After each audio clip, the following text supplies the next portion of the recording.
I'd like to take a look in this video at a very simple plant relationship that I stumbled across a number of years ago that feels really functional and really reasonable.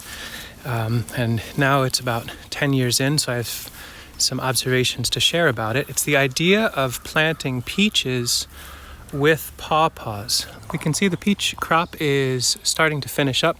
Some issues here. The fruit was growing beautifully for a while and is starting to get rot on the bottom. The tree itself is starting to get a little bit of leaf curl, a little bit of disease and issues. This is very common for peaches.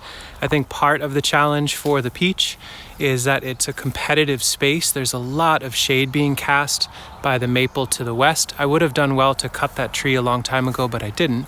But it's still making some fruit. We get some decent fruits from here, and we get some seed from here that we can grow more peaches. But this is a tree that's starting to decline, really pretty solidly. I imagine the peach dying in the next few years. And so with the understanding that peaches grow really quickly, they put on a lot of fruit early on, and then with competition or disease pressure, they start to succumb and die. We've got this pawpaw planted just a few feet to the north. Now, this was a single stem. I planted a tree right around here, maybe 10 years ago, a year or two after the peach was planted. And the pawpaw, this one pawpaw has now started to sucker quite a bit. It's expanding into more well-lit areas a little further to the north of itself. It's running into here. It's becoming a thicket of pawpaws. The pawpaw really enjoyed the light shade that was cast by the peach early on. This tree grew very quickly, cast a fair bit of shade down onto the young pawpaw.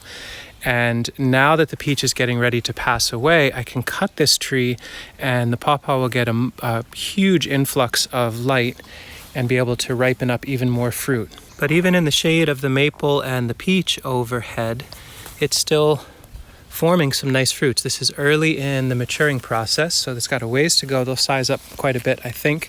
I feel like they'll be a little bit smaller than they could be if this was in full sun, but we'll give this tree, this thicket, the release it needs when we cut down this peach. So we'll probably save some seed from these peaches. We'll harvest what we can, salvage what we can, and then consider cutting the tree. The wood would make for decent firewood. The branches we can weave into a brush wall along the property line, and maybe it'll sprout back, but probably it won't because it's too shady in here. But we got a lot of nice peaches, and now we're starting to get some duds. But now the peach crop segues immediately into a pawpaw crop and works very, very nicely.